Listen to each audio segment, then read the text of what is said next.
Well, one of the good things of doing or practicing this work is that we embody the work.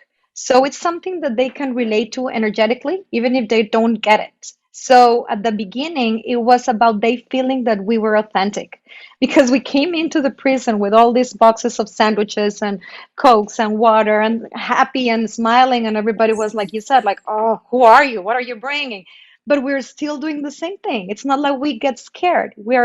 We're still embodying the work because we feel happy inside and they can feel that.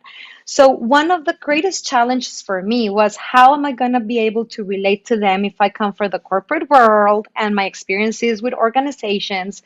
And I finally got it. It's about being myself, like talking through to my authentic heart. So I just have to give them information that really resonates to them because we're human beings, not because we're working or not working. So there's a lot of information in this work that we're used to, but it's really not very common for people to know. Like Mm. 95% of who you are by the time you're 35 years old is a set of automatic programs. What's that? Habits. Really? And I say, yeah. And it's not Sonia, it's science. Right. So they start to relate because you're a human, I'm a human. And if I knew that before, then I would have done something about it. I just didn't.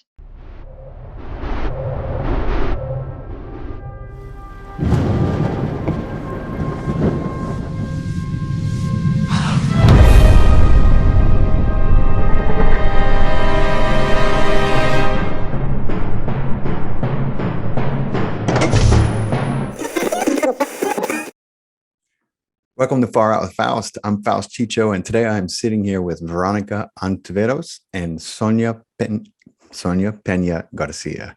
A little bit about Sonia. She is one of 120 international consultants who has been personally trained by Dr. Joe Dispenza to deliver his neurochain solutions work for big companies and organizations across the globe. She spent 15 years marketing in the corporate world for some of the most recognizable brand names and corporations on the planet. After discovering the work of Dr. Joe Dispenza and deepening her understanding of human behavior, organizational development, and neuroscience, Sonia has created her own company called Crecer. Am I saying that right, Sonia? Correct. Yes, crecer. Crecer. Her mission with that company is to drive creative transformational solutions through a formula based on science that enables people to reach permanent changes by understanding how the brain and the body work together. So now she delivers lectures and trainings and coaching sessions to some of the same multinational corporations, but this time using science to demystify the process of personal transformation and sustainable change. We need so many more people like you, Sonia. But I'm going to turn it over to Veronica to let her give you a little bit of her background. She is the head of giving and operations to a foundation, which we're going to talk about, called Give to Give. Take it away, Veronica. Thank you. Thank you, Faust, for the invitation. I'm so happy to be with you. I come from a left-brainer family. My dad is a physician, so we're very analytical. I wanted to be a doctor, but I ended up studying engineer. So, but you know how things are when you just follow your intuition and you follow your true calling. And I ended up doing medical stuff. I ended up, working for a big company, a transnational company that were they made pacemakers. So I had to, talk to physicians and be with patients and all of that. So that, I think, just woke something in me about the healing. So as time went by, I ended studying different healing modalities. And that was my way to Dr. Joe's work. So I started Dr. Joe's work in 2014. And then I was part of the staff of the Mexico staff. And I had the opportunity to work with him, being a team leader, and back in the time when there were team leaders. Oh, I remember those days. Yeah. For the workshops. It was just an amazing experience. And just last year, at the beginning of the year, the Give to Give Foundation that started in 2015 has grown a lot. So they were looking for someone who could, get into the part of the operations of the foundation And it was my time. It was my time to come on board. And I have the fortune of working with a bunch of people who are just so amazing. I mean, they're just giving. They're beautiful people who have beautiful souls and who want to contribute. So that is how I am now part of the Give to Give Foundation. So a little bit about the Give to Give Foundation. This is a foundation that was started. People were attending Dr. Joe's events, and God, I remember, and I feel like this has shifted so much since then. But people would come and they had a lot of ideas about the things they wanted to create and manifest in their lives, material wealth, and all these things, and but what happens, and this is my experience as well, is you start to accumulate things, and you get so full of joy that you want to start, that you end up giving them away, because you can generate more. There's always more, right? Abundance shows itself in so many ways. And so the Give to Give Foundation was started when people were asking over and over how they can give back. And so this foundation was started. And what am I missing about that, Veronica? So no, that's perfect. This was started by a family, a son and a father, who the son was struggling a bit with all the financial, things in his life.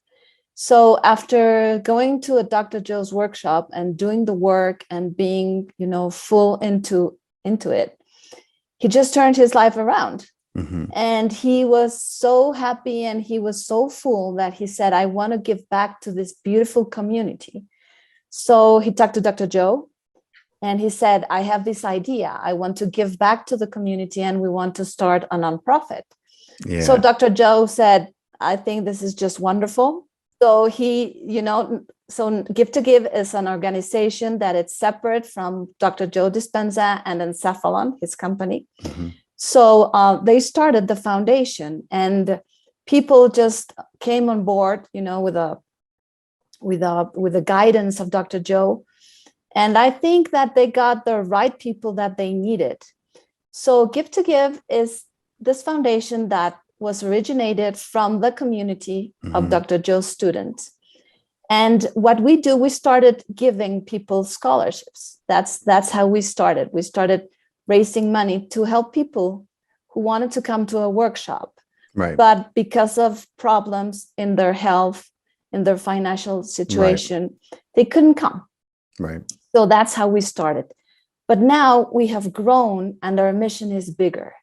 So we are providing support, we're providing scholarships, and we want to help, people to overcome, to grow, and to help each other in a loving way. Right. So that basically is our mission. And right now we have various different, projects that we are starting, and we're so happy. Yes. One of them is as we're going to talk ahead, and I don't want to interrupt you or give away something. That's okay. Yeah. But we are starting with beautiful projects. One of them is a prison project, a women prison project in Mexico. And also we are also helping another nonprofit or another organization with veterans. So that's the thing that we're starting, and we're just so happy that we're doing it. Yeah, that's the first I'm hearing of the veterans. My God, that's a community that they need this work. Yes. It could change everything for that community that has been, unfortunately, I mean, I don't know if it's just an American thing, but yes, our veterans are very much forlorn by a lot of aspects of our community. And so yes, they are. To teach them to grab the reins themselves and realize that there's nothing that they can't overcome. And some of those guys have seen horrors, horrors. That's amazing to hear. That's great. So we're so happy, and we're just so happy with our community, and we just want to keep on growing. And it's very important for us, so to everybody, know what we're doing and what we're all about. Right. And so, guys, just a little background, like Dr. Joe's retreats are generally held in a place that he tries to, so that you feel like you have everything you need. So they're not, they're priced very fairly, but some people can't afford to pay for a week at a resort in Cancun, let's say, or, at a hotel in Colorado. And so this organization helps people who really need this work get there, whether they need aid, physical aid to get there, Correct. or financial aid. This organization helps people who we know would benefit greatly from this work and get them to a retreat. So that's part of what they do. Sonia, did I destroy your background? Did I miss anything? No, it's great. It's just exactly what I've been doing in the past 5 years. Exactly that. It was great. Okay. Excellent. Sonia, how did you find Dr. Joe's work, and how did you end up in Mexico at a prison? We're going to get into this podcast. We're going to focus on a recent mission that these two amazing souls embarked on that involves a Mexican prison, a women's Mexican prison, and we're going to get into that. So hang tight. But I want to give you some more background on these two amazing human beings. Sonia, how did you find Dr. Joe, and how did you end up? That's a great question. Well, it was a long story, a long path, but I was working, as I said, in the corporate environment for a while, almost 15 years. And even though I was happy, something just didn't feel exactly right. I had some struggling, with stress and with anxiety and all the kind of issues that right now we see as normal in this world. It's like part of the trade-off. But at the time, something really resonated me. So I started to look for answers, and I read books, and I, had some lectures and saw different things all around me. And I found Dr. Joe's book. So when I got to see his work and saw that back at that time, he delivered progressive workshops, immediately I just signed in for a progressive workshop. And it was immediately. I mean, I just heard what he was saying. And at the end of this workshop, he mentioned that he has this corporate organization, this corporate program where he trained consultants in order for them to deliver his work to companies and organizations. And I just said, finally, this is for me. I mean, if this formula has been working so very good in my personal life, what I want to do is to deliver or to share this to other people that are in my same situation. Yeah. So I changed my path, and I created my own company in terms of transformation creative solutions for companies and organizations by being certified by this program, this neuroscience program. And I've been doing this for the past 5 years now. Amazing. I'm going to have a separate podcast with you to talk about the impact your work is having. And because I'm so curious about what makes a company reach out, companies, corporations typically remain focused on their bottom line. That's part of their operating manual, but I'm very interested. I could ask you 100 questions, but I want to get to the heart of this podcast. So that being said, let's get to how. So you guys, this Mexican prison, you guys found out about this actually years ago, right? And then you were trying to, through a guard, if memory serves me, right? Can you give everyone the background of how you guys went from learning about this to finally getting an invitation to come in to try to work with the prisoners? Yes. So Dr. Joe was interested in doing a prison program, and that was something that he did. During the pandemic, he was invited and he partnered with the World Boxing Organization to deliver some teachings through Zoom. So that he started that during the pandemic, and it was just in different prisons in Latin America, in Argentina, Mexico, and I don't remember another country. So we knew that there was an impact in his message and that he was changing lives through that. But our beautiful chairwoman of the board, Rose Cayola. Rose. Yes. Rose. She had, the vision and the mission to do something with women, So she started, connecting to someone here in Mexico, another nonprofit who just does work into prisons. And she started, knocking on doors, but suddenly things started to pick up and suddenly something happened and it was not possible. So it was kind of frustrating for her because she was so into it. She was so passionate about it, but nothing happened until last year. That how things, when things are meant to happen, everything, you start working on something and you start moving the things that need to be moved. But suddenly the magic comes, it just happens and everything just was perfect.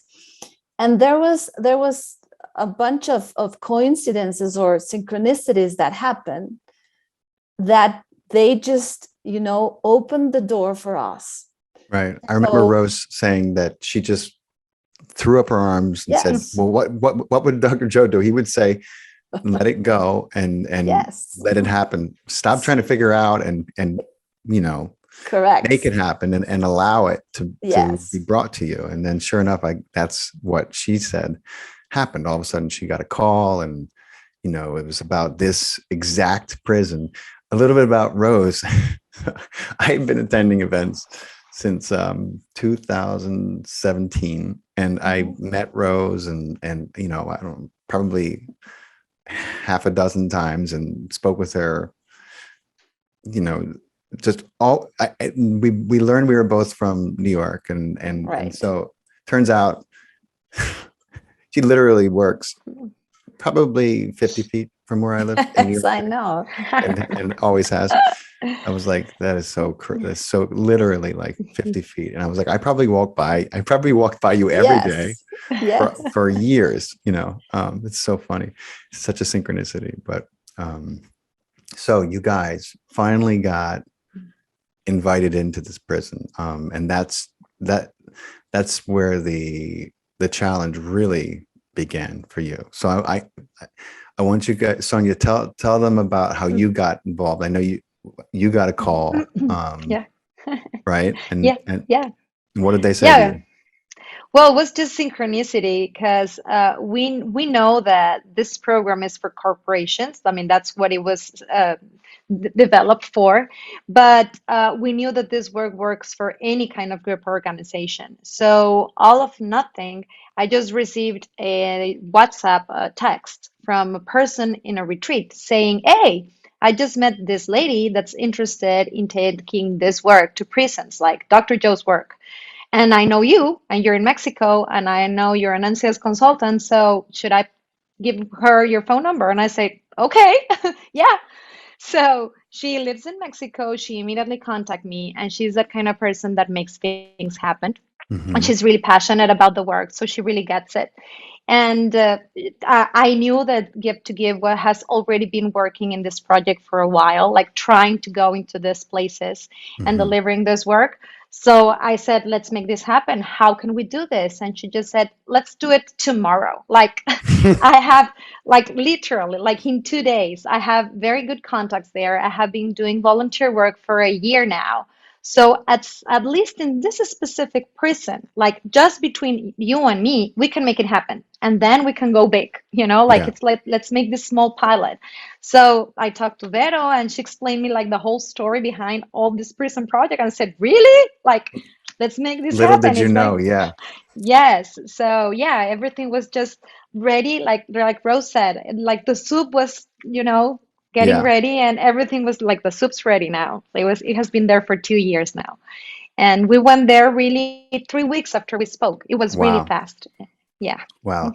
So this prison, guys, this is it's an all women's prison.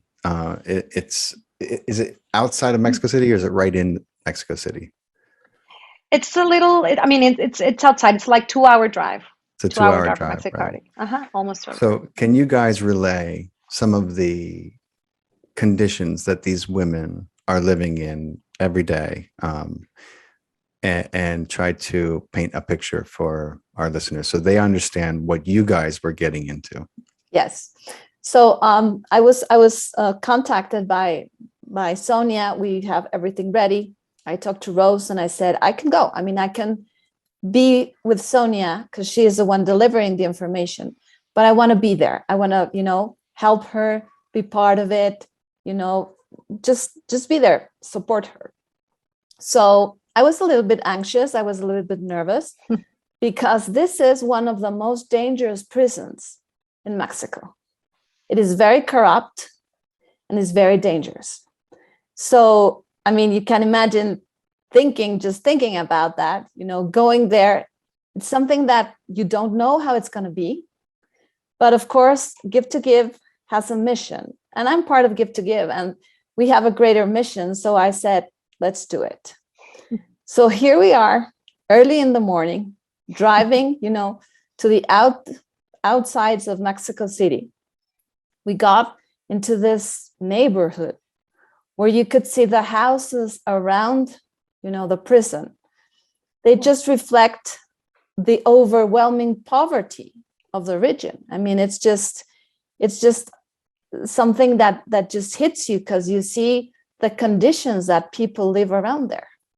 So we get there, and the first thing that I see when we went down, and we came off the car, and then I see this big line of people all dressed in red. And I'm like, who are these people? And why are they dressed in red? Right. So they are the families of the inmates. It was visitation day. It was visitation day. So they were making big lines.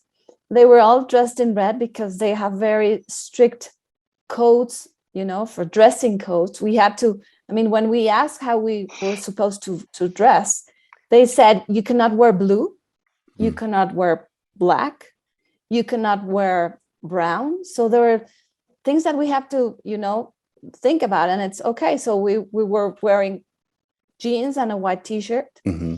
And so these people lining up outside, they all had like big bags, transparent bags, full of, homemade food.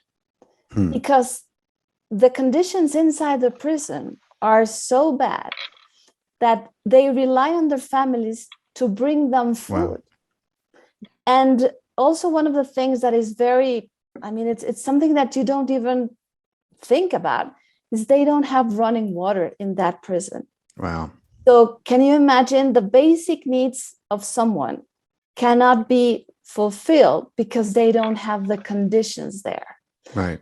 So we were like, it was just one thing coming, and we saw the families, and then we arrive at the door, and we are, we have to go through different filters, and we have to meet different guards. And as soon as they open the door and you go through the filters, you just feel like the energy hits you. Yeah, they're not happy to see you. It's a mixture, of anger, of hopelessness, of sadness. It's just something that just hits you hard. Yeah. So you go through the filters, and they're not friendly. They look at you, with this face that they're not happy doing what they're doing. I can imagine it's a hard work, and I don't think that they're happy doing it. They're doing it because they need to. So we go through the filters, and finally we come to a place where they have to put a stamp on your skin. And then they said, watch that, because if it erases, you ain't going anywhere. You won't be able to get out. And we were like, what? So everything was, so aggressive, and we were totally in survival mode. We were just, waiting for something to just pop or attack or whatever. So it was just an experience. Right. But you keep going. So finally we go through different doors and different stages, and we have to wait, and they check what you're bringing in, how you're dressed, everything. If you think about, going through security in an airport, this is way bigger. Sure. Did they say why you couldn't wear certain colors? Just out of curiosity, was it? Because the inmates, they wear blue and they wear brown, and they don't want, like sometimes colors, they don't want that. They need to have some kind of control. Right. And they want to know who's who, and they don't want anyone. Who, and why are they there? Exactly. Yeah. So finally we go through different doors. Finally, they open the last door, And we just go in and see this like big, it's not a playground, but it was like a patio or something, where you see all these women. They're all together. They're not separated. I mean, they have the most dangerous ones with the less dangerous ones. They don't care what they're, what they did. They're all together. Like the same population is just contained in this place, in this like small place where they are just hanging around and talking and all of that. So we go in to finally to this place where we're gonna have, the teachings.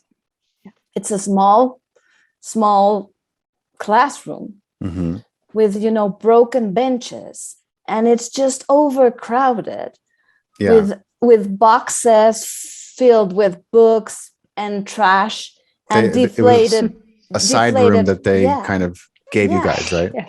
Deflated basketballs, broken chairs and all of that. And one of the things that really overwhelmed me was the noise. The noise level. Now if you ask me what is hell, I can tell you it's noise. Well, listen, you know what they do when they want to torture people, right? Yes. They put them in a room and they turn really hard rock, heavy metal on, and they turn it all the way up. I mean, literally, that's a CIA tactic. Absolutely. To torture people, because you'll drive them crazy if you do that long enough. Yes. Like, constant. Yeah, exactly. And the thing is, the noise was coming from music, because they have like different kinds of music just playing really loud, but also, yelling and people talking. So we're like, how are we going to, deliver something so they can meditate and have something peaceful? How can we do this in this kind of environment? Because the mission, guys, was to go and give these women some tools for them, some personal tools that they can use regardless of their circumstances, right? I mean, now more than ever, we live in a world where not everyone has the same liberties as everyone else, and it's happening all over the place. And what I know I need to be reminded of, and remind myself very often, living in New York City over the last 2 years, is that, freedom, liberty, joy is created first within, regardless of what's happening on the outside, and that's easy to forget when you start to lose liberties, when you start to lose certain rights and freedoms, when you start taking away basic survival, needs. Then the ball game changes entirely again. If you've ever seen a video of, a pride of lions attacking a giraffe, and you see them, and one of them just gets kicked so hard that it never gets back up, and you're like, what are these? There's something so like bizarre about that, because those lions are starving. They would never do something so crazy, but they're out of their minds, because there's usually a drought, and so humans are, speaking of animals, right on cue. Animals will, and human beings are no different. We will respond in a survival state. And so part of the mission that Give to Give had was to go and try and give these ladies who were living in these conditions tools to give them a better quality of what life they had there, which, we're talking about women who had to keep their toothbrushes on them in a in an open Ziploc. You can see that, so you can see in the bags. But when you guys asked them why they did that, because if they put anything down, it was stolen. Can you imagine that any possession you have, if you leave it for even a moment, it's gone and you ain't getting it back? Yes. Imagine the kind of mindset that creates in people. And it's more than just delivering the tools. We had to first deliver the information, because they really need to understand why where the tool's going to be useful for them. So in this environment of noise and craziness, we were like, how are they going to learn this information in order for them to become attentive, to become curious and said, okay, this is for me? Because if not, the tool is just something that's not for me. So that was the great challenge that we had to face at the beginning. Right. So, yeah. And so so we should say this so that the audience understands. Dr. Joe's meditation techniques are usually guided by him, and they also are usually accompanied by an orchestra or a composition of music, which enable people to change their brainwave state and fall into that sweet that's the sweet science of meditation. And so you guys get to this place that is so loud, you're not even sure how you're going to be able to speak to them, let alone you don't have the ability, you don't even have the ability to play them anything, correct? Yes. Yes. Right. As a matter of fact. Yeah. So how did you get over these challenges, and like so how many women signed up, and tell me a little more about how you got over that initial set of challenges? Yes, thank you. I can talk about that a little. Well, when we started planning the workshop, they asked me, how many people can you deliver this training to? And I said, well, tops 35, 40, because it's a training, it's not a lecture. So they need to really understand the concepts and share them and have this time of reflection. So they said, okay, well, usually we have at the most 20. So, but would it be a problem if some others sign in? No, okay, I don't think so. So we had 35 people signing in, and they were surprised. And at the end, it was 32. And then, but by the time we arrived to the training, there were only 28 because some of them left, some of them, there a lot of things happen in the prison in days, I mean, in weeks. So thank God it was only 32 because half of the room was full of garbage. Like you saw in some of the pictures, literally, it was falling apart. So we were really, really, really tight, and we had this music outside. So the first thing, and that's something beautiful about this program, is for them to connect. It's not about the tools. They won't get this tool that we all know about this meditation and music if they don't really get why. If you know the why and the what, then the how become easier. That's something that Dr. Joe says a lot. And it's the same for them. If I don't really see the benefit and why should I do it, I don't care if it's silence. I won't listen. So the first thing was to really connect with them. And I had like an hour and a half just for them to understand why this was going to be good for them. Instead of just talking about information and the neuroscience and the brain and blah, blah, blah, and your personality, it's about why this has been working for a while in different countries around the globe. What did you tell them? Wow, I mean, lot of things. Yeah. What were some of the core? I mean, you had to sell them. You had to sell them on this, Yes. And you didn't have much time to do it. So if you had to kind of summarize, what was your, how did you get these ladies to be like, all right, I guess I'll listen. I mean, I just imagine that kind of environment and the amount of like,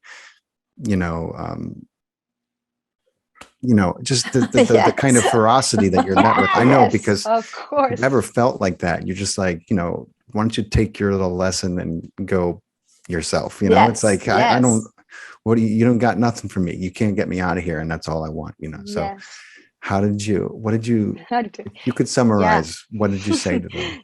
Yes. Well, one of the good things of doing or practicing this work is that we embody the work. So it's something that they can relate to energetically, even if they don't get it. So at the beginning, it was about they feeling that we were authentic, because we came into the prison with all these boxes of sandwiches and Cokes and water and happy and smiling. And everybody was, like you said, like, oh, who are you? What are you bringing? But we're still doing the same thing. It's not like we get scared. We're still embodying the work because we feel happy inside, and they can feel that.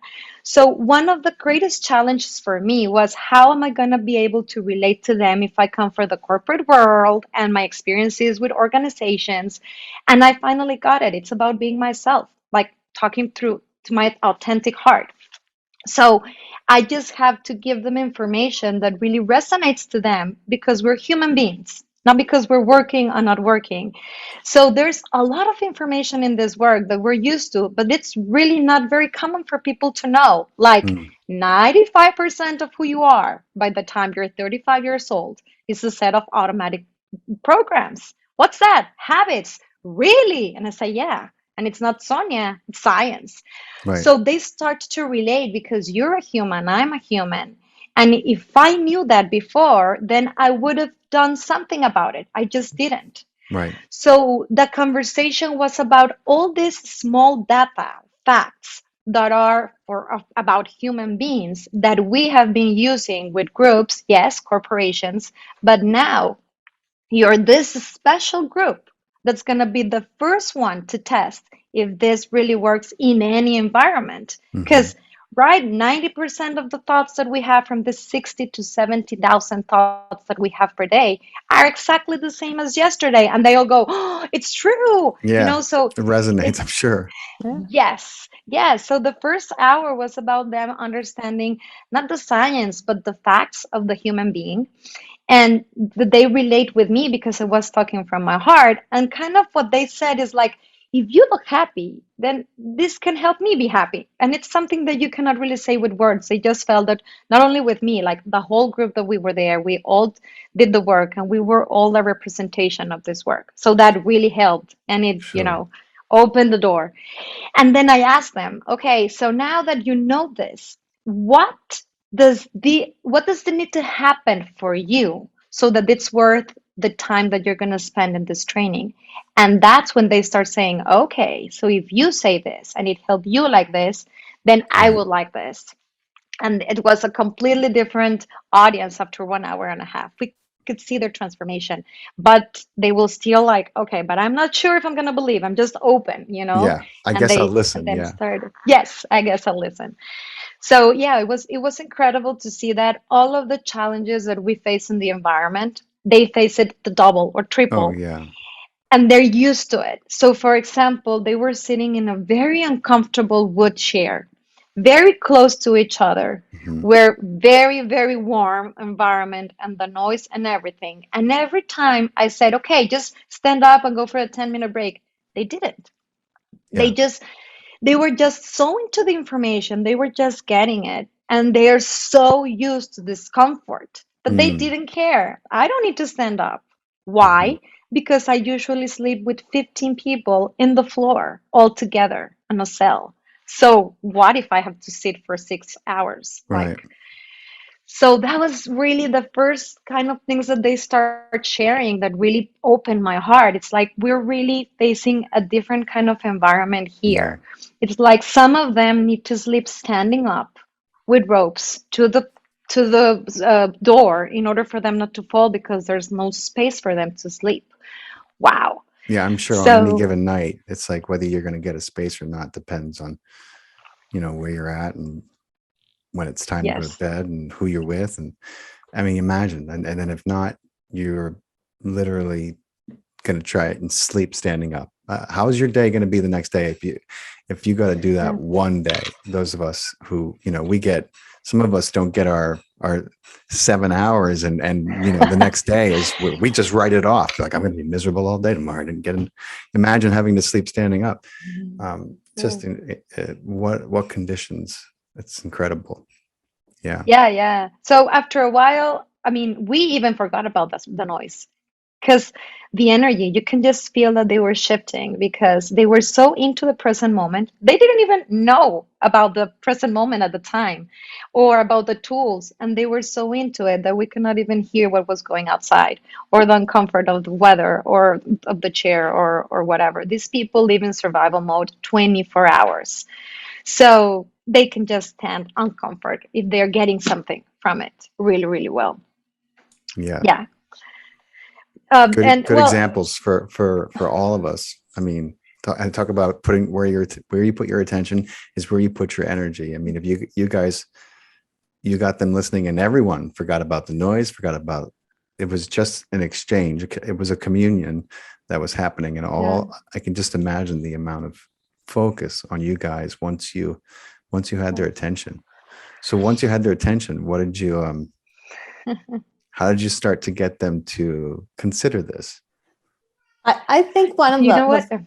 one of the things that Go ahead. happened, to me, being just because I was not delivering the teachings, I was just observing and, making the space. I think it was very important for them to feel that they were in a safe space.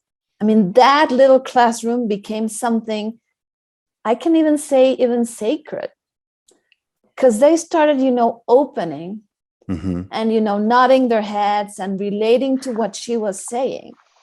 And everything was fine. They were, the responses they got from us were smiles, nodding, accepting. Just with an open heart, we were there for them. Just, sharing a space and sharing the energy for them to be vulnerable. Yeah. Because can you imagine living in a place where you cannot be, you have to keep all your belongings, everything that you belong with you in a little bag, even your toilet paper, because then if you leave it somewhere, they will steal it. And I remember they having like these pencil cases where they had like different colors, and not all of them, some of them, because sometimes, their families, they bring them stuff. They bring them, I don't know, blankets or stuff. So their possessions are so precious, and it's so precious because it's a pen, it's a red pen and a black pen, and some colors. So that thing about being safe, it was a small classroom, but they felt so safe that they didn't want to leave the space. They didn't want to, go outside to that other energy that they are used to, because this felt so loving and so generous. And, we brought candies and chocolates because they had, breaks. So it's important for them to have something to eat. But they're not used to that. They're not used to people being, giving to them. Yeah. I mean, when you gave them a candy, I remember this is something that happened, and we talked about it the first day. We bought a big bag of candies.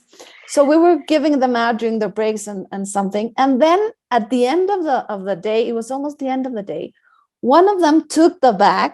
It still had a lot of candy, and she put it inside her jacket. I mean, she literally kept it for her, and she said, "This is going to be mine." We didn't say anything. Right. I mean, if she wanted the candy, that was okay. So you can feel how, from where they're coming. I mean, it's just how they're mistreated. And for women, especially, when they do something and they end up in jail, they're not forgiven. I mean, and they're totally abandoned by everybody, by their families, by the system. I mean, they don't care, because women population in jail are not that dangerous, so they don't represent like a big danger, so they just neglect them. I'm sure, especially in Mexico City, I mean, it's we have similar tendencies in the States, but in Mexico City, I'm sure, forget about it. The patriarchy here is just so embedded in our culture. So it's just, and sometimes they committed, a felony or something, not because of them, but because of their partner. Because they were, partners of someone who maybe was in a kidnapping organization or whatever. And they were part of it. Why? Because there was their environment, and they had to do it because it was a survival thing. So it's they really got locked hard. away for it. Yes, absolutely. They're the ones who are locked, and the partner is not, and he's just out there doing his things, and they're the ones taking the blame, and they're the ones that say, because it's not they don't forgive you because you're a woman, because you're a mother. So it's something that you can never do. How can you become someone making a mistake? You're not allowed to. There's a double standard. That's a big step that I saw in them, that they got to realize that we're women, and we need to support each other. Because as Vero just said at the beginning, there was so much resistance. Like when I said, What do you need for this course to happen so that it's worth the value of your time? I would like some people Of change because they, they were all course. like in survival. Of course, someone there is there to blame, and they have this microphone open for them to say what they think. And today, three, they started, like I said, I'm leaving for a while because I'm not coming to the follow-up session till a month after 21 days. Mhm. So if you don't share this knowledge and your experiences with each other, you're going to feel alone. Yeah. So the first thing I encourage you to do is to find a body, like a partner to Mhm. talk to about what you're going to be experiencing.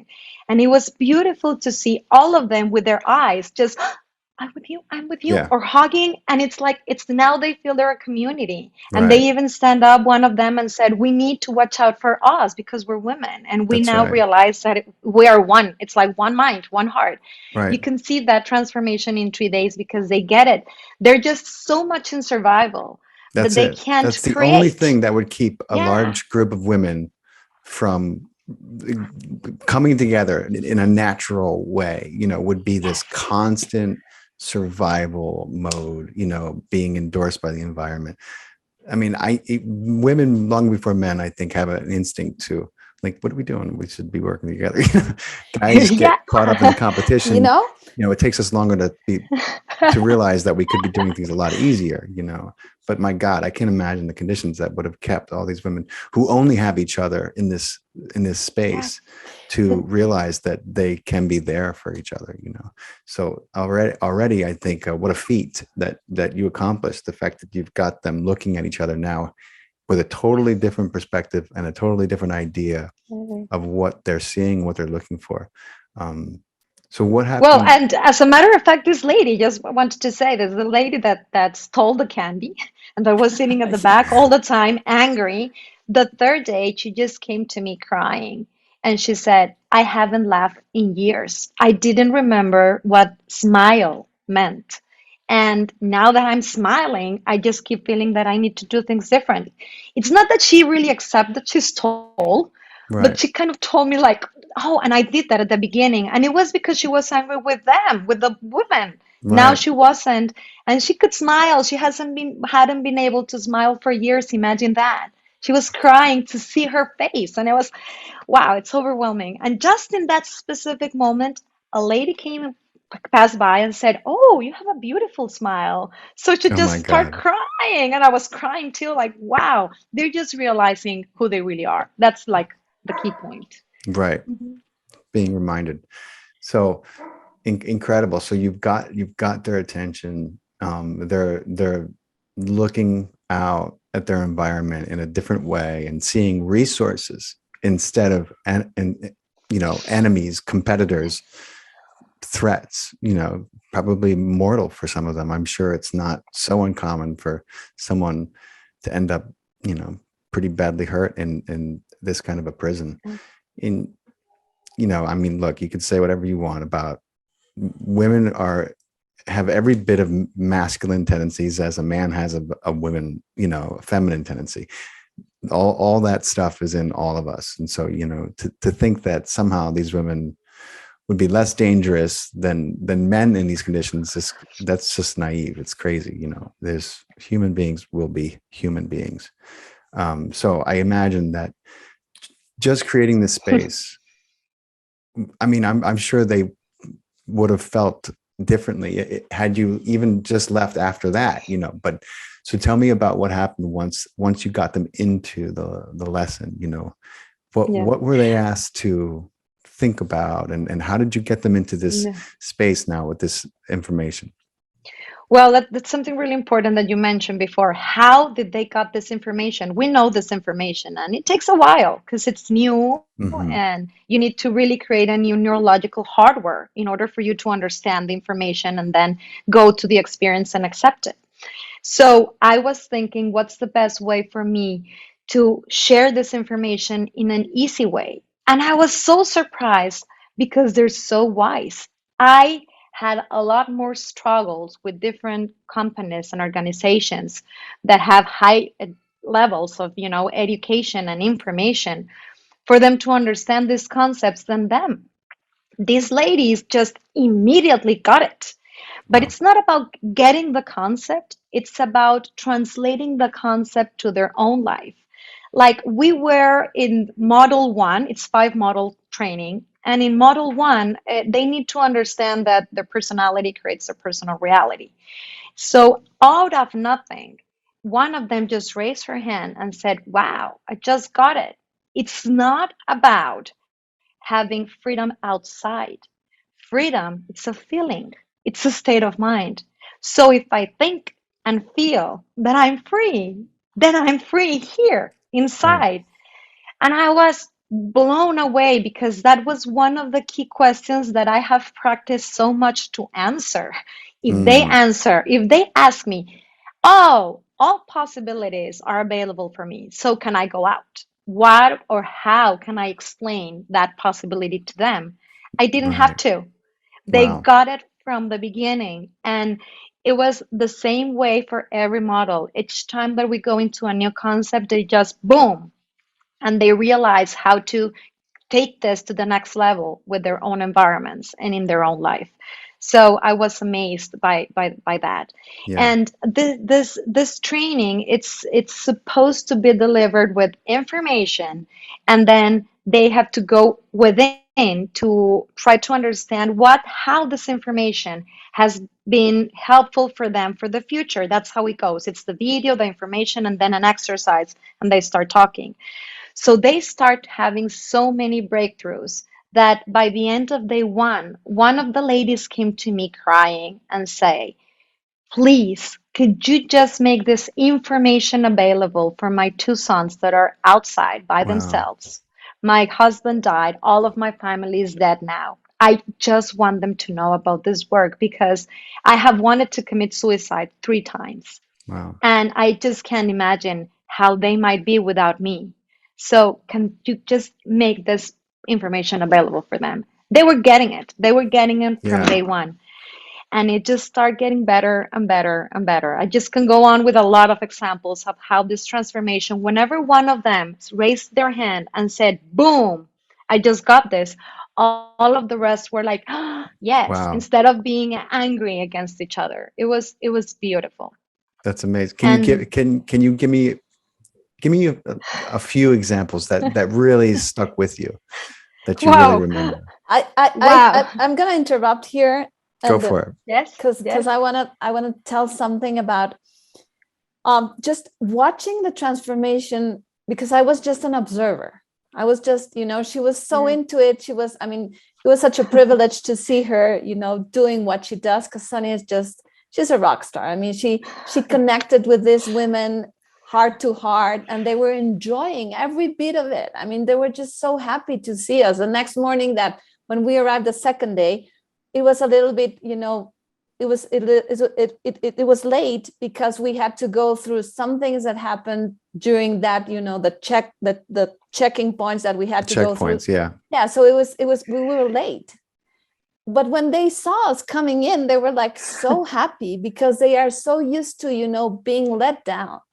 Because sometimes with everyone around them, sometimes their own Yeah. families don't come and visit, and Yeah. they say they would and they don't. So they're just so used to, being disappointed, that when they saw, I mean, it's just like they were, welcoming their families. Hmm. So that was such a transformation.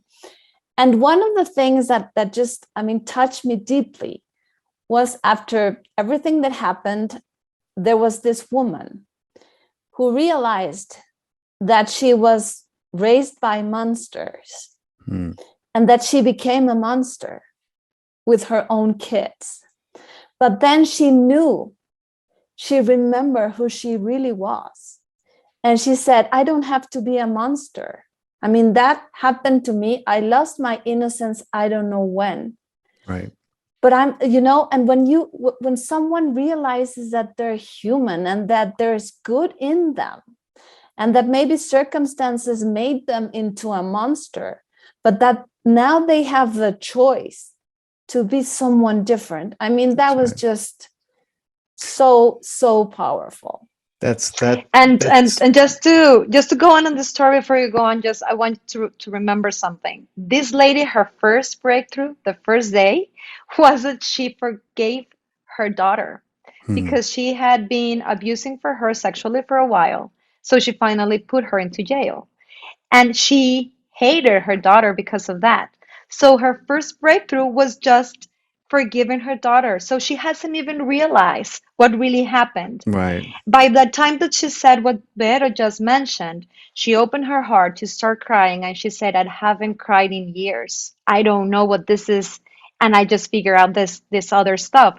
So it's a journey. I mean, the first breakthroughs are Yep. not what we usually expect as breakthrough. They have a different story, a different path, but at Of the end they course. connect to their own souls. So I just want to No, reinforce thank that. you. I'm glad that you added that.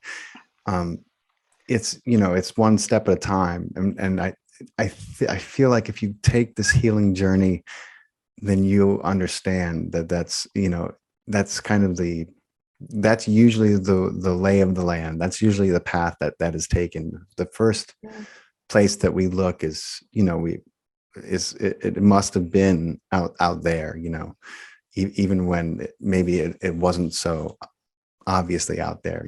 I mean, she blamed her daughter for putting her in jail, even though Yeah. she was put in jail for the abuse, the sexual abuse that she. Oh, she was selling her own daughter for 15 pesos to every man she could, Yeah. right? There it is. So that's the thing, that she's like, why are you doing this to me? Because we're surviving because of you. I mean, they don't get, No. Yes. what's happening. And when they understand that they were hurt and they were hurting someone else, Yeah. and they realize that now they have a choice and they can, break that cycle of abuse and hurt and pain, because they're in pain. I mean, you can Yeah. really feel the pain. And something else is, you can really, in some of the women, not the women that were there with us in the classroom, but outside, I mean, I can tell you, I've seen evil Mm-hmm. in the eye. I mean, something, happened to them and they totally forget who they are. Right. And it's just a place that has duality and polarity just there. Yeah. I mean, it's just something that's evident, and it's just really overwhelming. Yeah. Oh yeah. It becomes part of the personality. Absolutely. I tell people all the Yes. time, is like, have you ever stop and ask, like, why Joey is like that? But that's just Joey. That's just how he is. I'm like, wait a minute. Joey wasn't always a dickhead. You know what I mean? Like, Yes. why does Joey get a pass? So it's cool. Joey can be a dickhead because that's just how Joey is now. So we should all accept it. I'm like, he wasn't always like that. He adopted that personality, and it's a maladaptation is what it is. But, it's a tactic that we use to survive. You know what I mean? If you're raised in a hard environment and you're raised by monsters, there is a probability, a strong probability that you're going to end up either a monster or a person with monster tendencies. You know what I'm saying? Exactly. Yes. And sometimes those tendencies don't come out until you find yourself in the environment you were created in, with families and, marriages. It's like, there's the honeymoon phase where you're being your best self. Bruce Lipton talks about this so well, and then you kind of default to the person that you were raised. And that's when people are like, well, I didn't know who she was. No, I mean, I guess you really don't, you know who she was, trying to be who she was for you. But then, when you stop being conscious, then you kind of default, and those old habits, if they aren't worked out, they will show up one way or the other.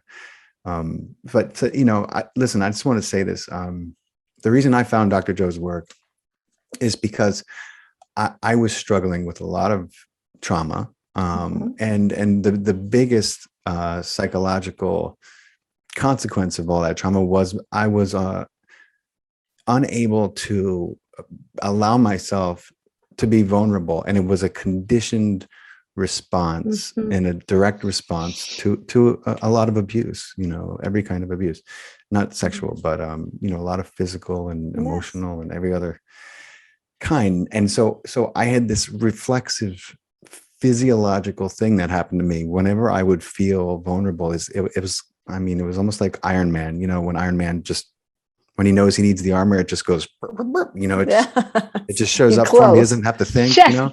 Yes. that's how it Yes. was for me. And I knew something was up because I was an actor at the time. And I was having a lot of problems playing the roles I was attracted to, and I had no idea why. So I found an angel who was in Dr. Joe's work, and she actually named my podcast.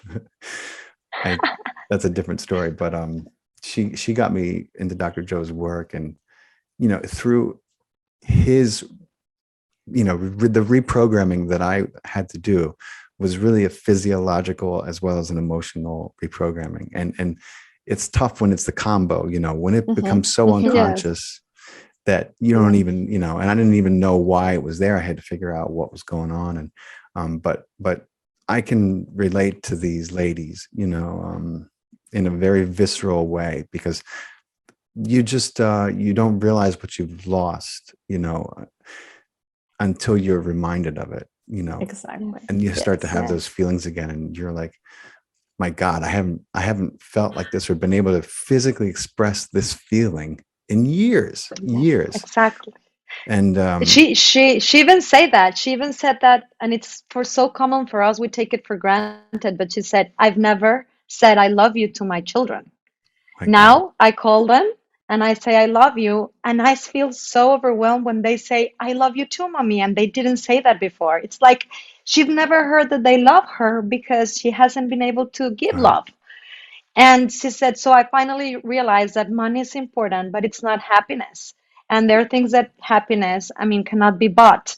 And I'm not going to go into victim mode. And I love that about her, because then you can go into another emotion.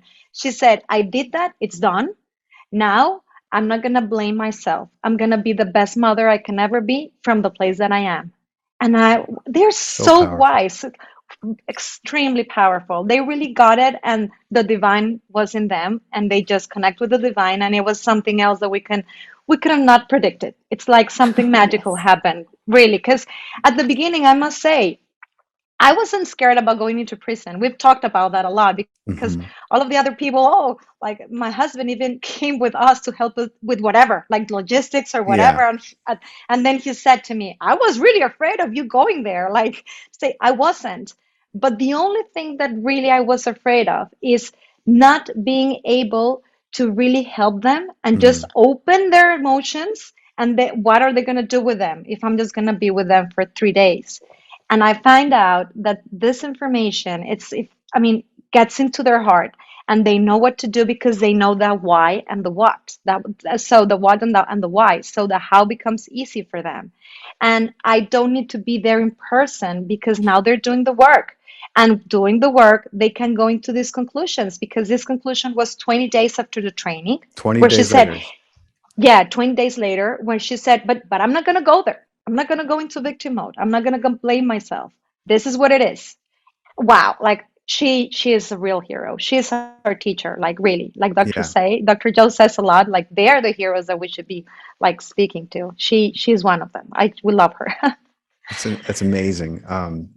So you guys, you went, you had the initial course, and then 20 days later you followed up, right? You came back. So tell me what you expected, what you found, what that day was like. Wow. What I expected is what I usually have in the follow-up sessions, because this is a training delivered in the same format as any other, with a different language, of course, but it's like the same format. So usually what happened? You come back to your old self. That's the river of change. Like that's the normal. These people are supposed to become supernatural. Same environment, very difficult to change when nothing changes out there. Yeah. Exactly.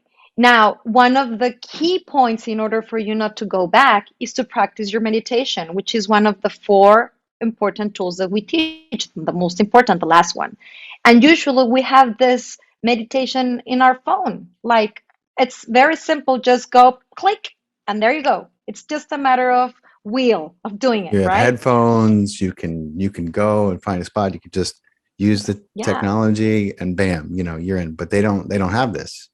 No, they don't have this, but we take that for granted. And usually, when I deliver this training, they all have all these tools or benefits. And still, my expectations are that when I come back, they say, oh, I did this for 3 days or for a week. And then the routine, the schedule, the pandemic, my boss, whatever. And they stop doing it. Like, usually, it's around 1 week or 1 week and a half. And that's why I go back 15 days or 20 days after to say, okay, hold it, let's go back. So those were my expectations because besides all of this, these ladies, they don't have a cell phone. They don't have a place for them to listen to the meditation. So it was a whole logistic thing that we had to plan ahead of it. We need to burn out CDs because they said that they had a tape recorder like from the past century. Like I didn't know how to do that. I You're asked like, does anyone know how to burn a Vero. CD? Yeah. Yes, Yes. yes. So we thought we had thought about everything by delivering the CD to them, and they were gonna play the tape recorder Hmm. once a day, and we were gonna assign a person in charge of it. Of course, it didn't happen Right. because if you want uncertainty, just go to prison. It's total uncertainty.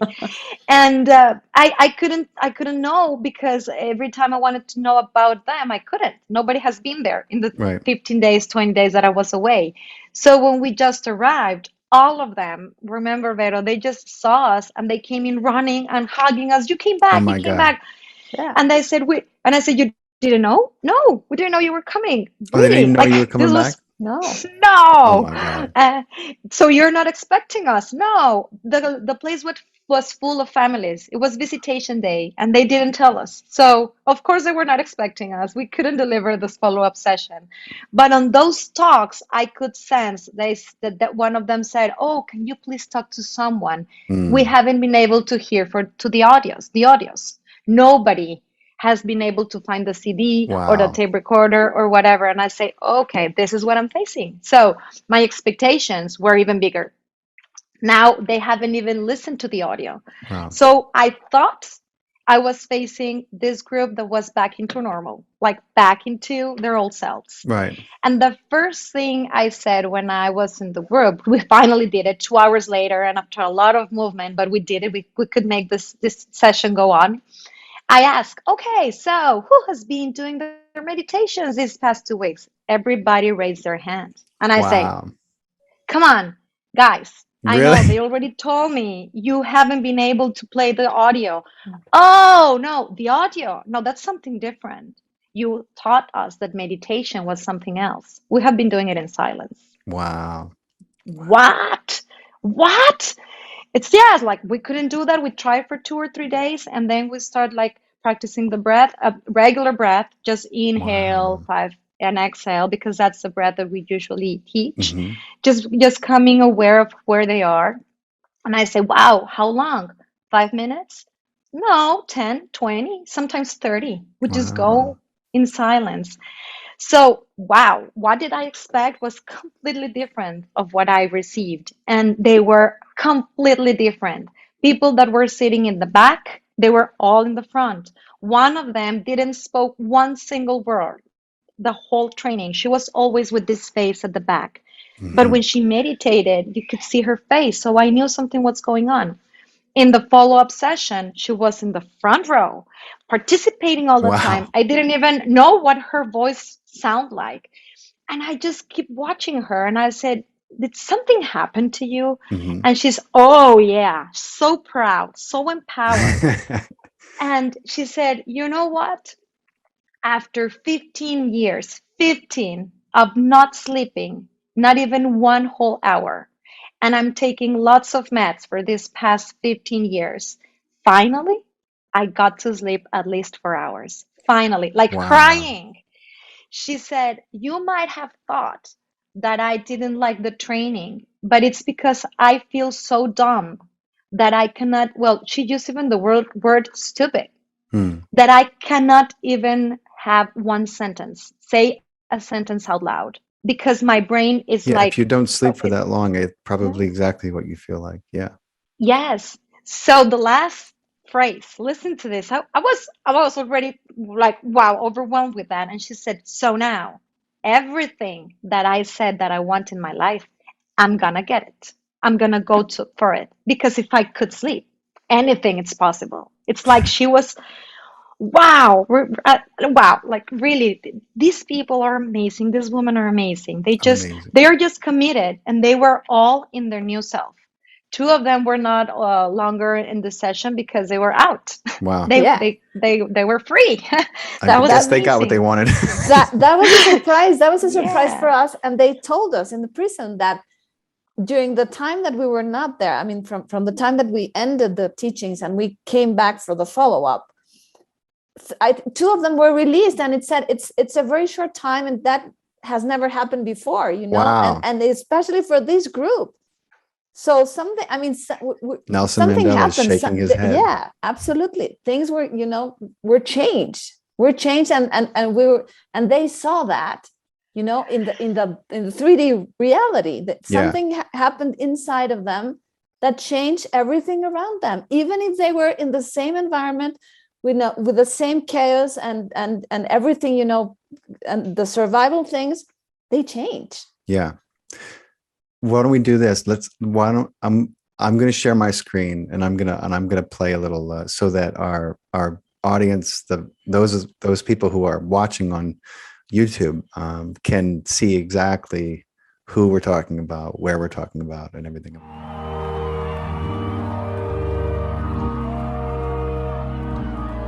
When you try your best but you don't succeed, when you get what you want but not what you need,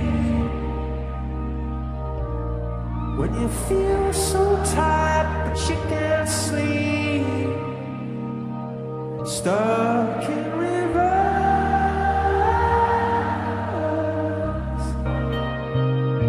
when you were too in love to let it show, but if you never try, you'll never know just what you were.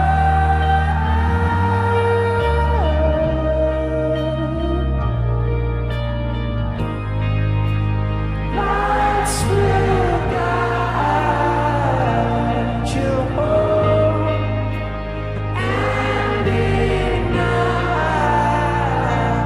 your bones, and I will try to fix you.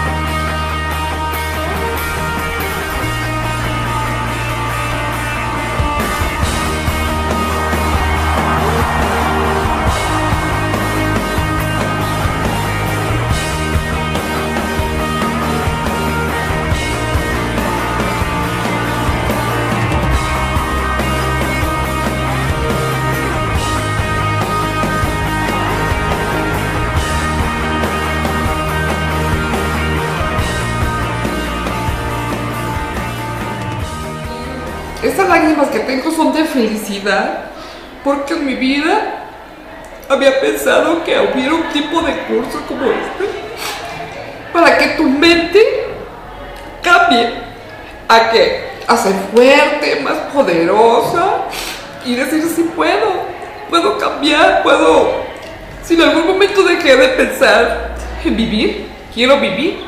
En lo personal, a mí me ha ayudado a ser diferente, a ser mejor persona y a ya no ser tan negativa como lo era antes de tomar el curso.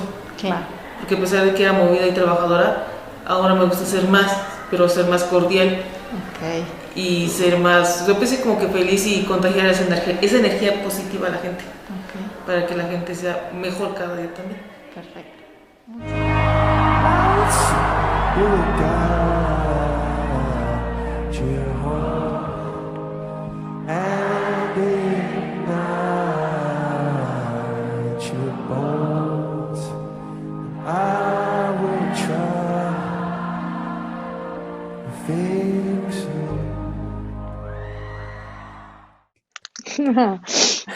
it. So amazing. Yes, yes, it is. It really is. I mean, I just remember one of the stories, one of these ladies that's, I think it's the older lady in the prison. She said it by herself. That's there in the video. She doesn't know how to write or how to read. So she had her workbook and I mean, she was there and she was really into the work, but she just didn't write and she couldn't read Hmm. what was in there. So 21 days after, when we go to a follow-up session, she started participating a lot. And one of the things she said is, I gave up my workbook to someone that I thought really needed. And I said, I don't know how to read. I don't know how to write, but I do know the content. Read it. It's good for you. And come to me for that. I can help you. It's So incredible. it's like, wow, it really touched every single soul in that room. It's amazing how they are all transformed. And we don't even know the ripple effect Yeah. because they all talk about their families and how the first day they came for visitation, they just run and gave them the certificate. Like, look, I'm doing this. I'm doing this. And they're proud of the person that they're becoming. Yeah. It's amazing. It's so incredible, the work you guys are doing. It'd be fascinating to see if you follow up again what changes have they've maintained and what a challenge it is for them to maintain this on any level. It is Yes. a Herculean challenge, but the fact that you went back, they didn't even know you were coming back. They met you, they and greeted you the way they did and told you of such changes. That speaks volumes. They weren't doing it, for any other reason than they want to, considering they didn't even know that you guys were going to make a return visit, a follow-up. Yeah, that follow-up for us was also part. I mean, for us has been such a learning experience, because I mean, talking about embodying the work, we had to, adapt and adjust and just Yeah. because we had to wait for 2 hours because they were, with their families, and the people in the prison said, no, if you want to do something with them, you have to wait until they're done, Yeah. because for them, visitation day is very important. And we're like, we totally get it. I mean, we don't want to get in the way Right. of that, because that's something that they need to, to feel the love of their families and to know that they're coming to visit. And Sonia also has another beautiful story about that visitation day. And I mean, just I want you to share it with them, because Yes. Wow. you know what I'm talking about, right? Yes, I forgot Please. about Yeah. that one. And it's a story about creation. We know that in this work, what we're doing at the end, yes, we're living the old self and becoming a new self, but because we become creators of our lives. And they know that now. So there's this lady, this young woman that's so funny. And that the day that we came for the follow-up arrived so glowing.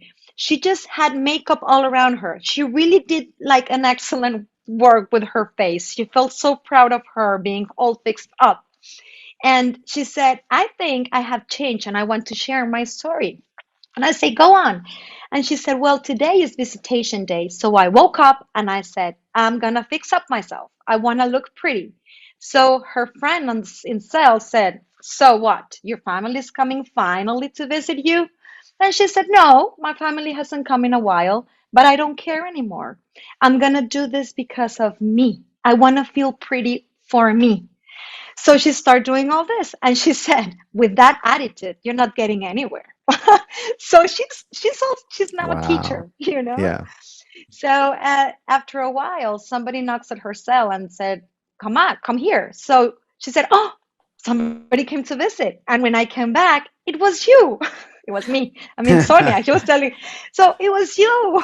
And I said, I'm still happy because it's you. We didn't know you were coming. But they said, go back because it's visitation day. So you'll have to wait for 2 more hours. Come back in 2 hours. Right. So she came back and her friend said, oh, so nobody came to visit. She said, no, but I'm going to have a training. They came to visit for the Right. training follow-up session. So I'm happy.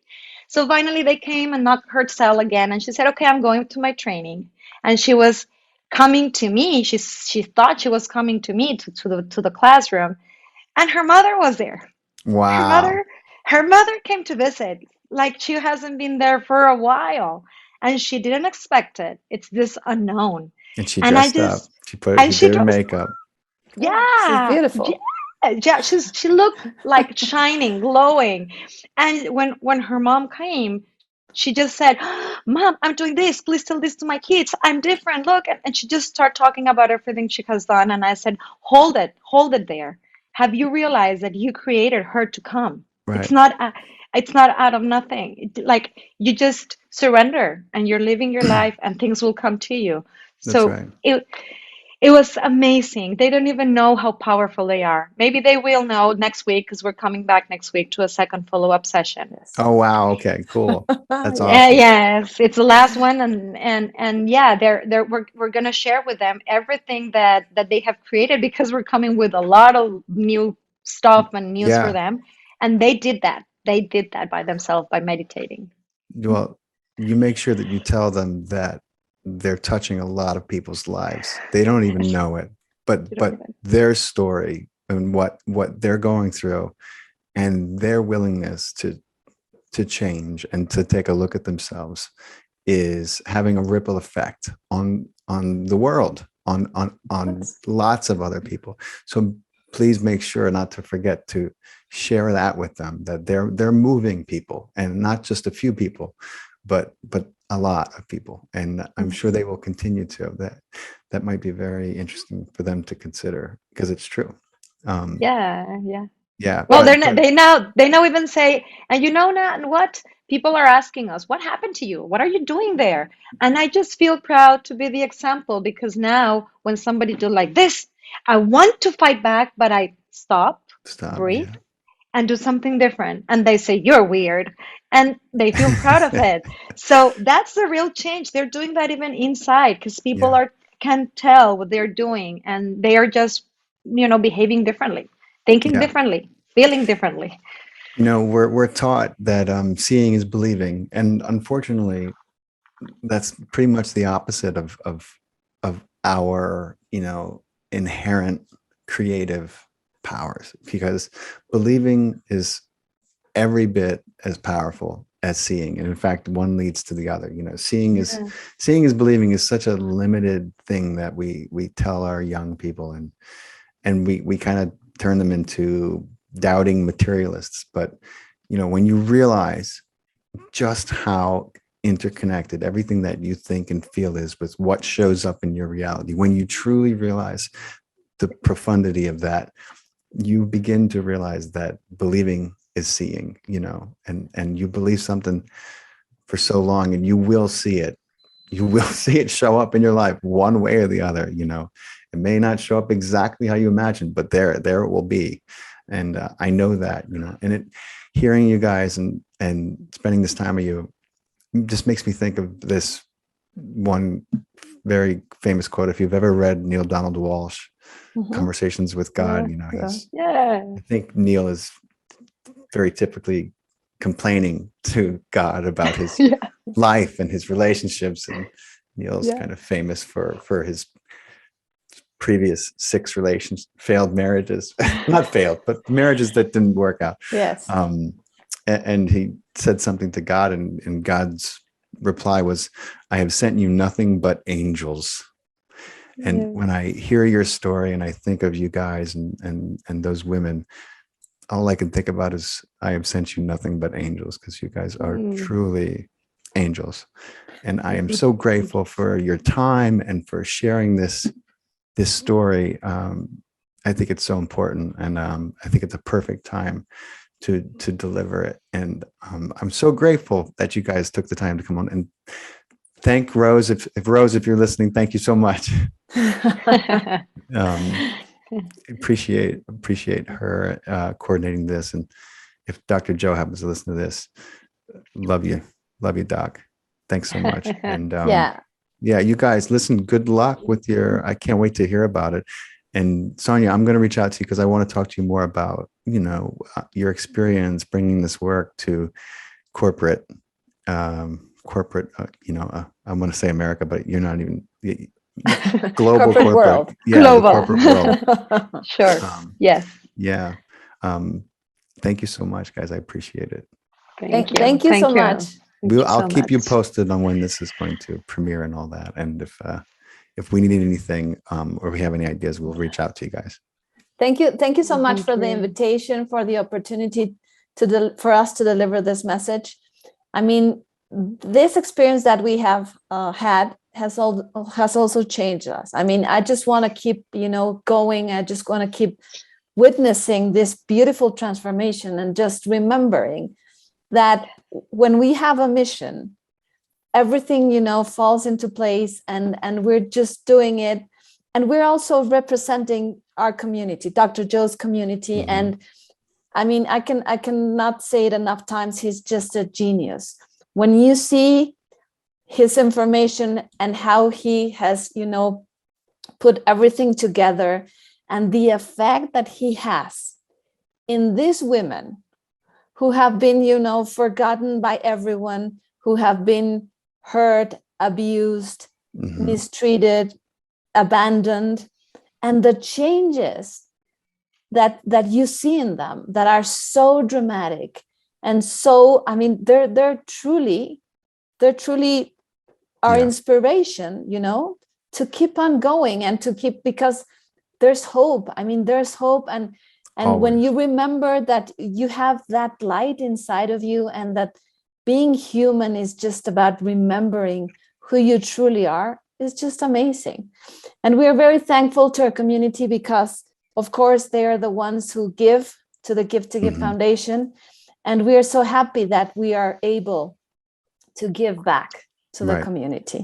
And if you guys So- want to learn more about Give to Give, you'll find links included in the video description that you can explore until your heart is content. Yes, thank you so much. I mean, every dollar counts. So we have in our website, you can donate, you can come to us, you Yeah. can, And they're doing so much, guys. When you take a look, you'll see some of the things they're doing. They're so important. The prison system and working with veterans, and some of the other things that they're supporting with this they're really changing the world in a profound way. And it's a slowly but surely thing. Yes. And definitely check it out.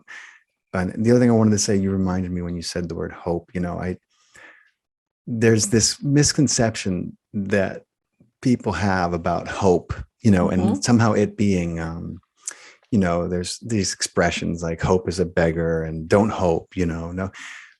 If you've ever looked at what hope does to a water crystal, if you've ever seen, Yes. you could Google the structure. Yeah. Dr. Emoto water crystals, and look at what hope looks like when it's memorized by water, and you'll see how gorgeous the geometry is on it, and how beautiful of a crystal it is. It's just as profound as love and compassion. And I think that what you guys have done, it reinvigorates the word for me. Yes. Because it's a powerful word, and there's always hope. And so thank you guys again so much. Thank for your you. time. So grateful. Thank you. Thank you, Thank Sonia. I'll be in Thank touch you. soon, and please give Rose my love. Absolutely. Of Thank you course. so much. Thank you Okay, for the guys. opportunity. Thank you. My Big pleasure. love to you. Thank you. Right back at you. Bye. Bye. Bye.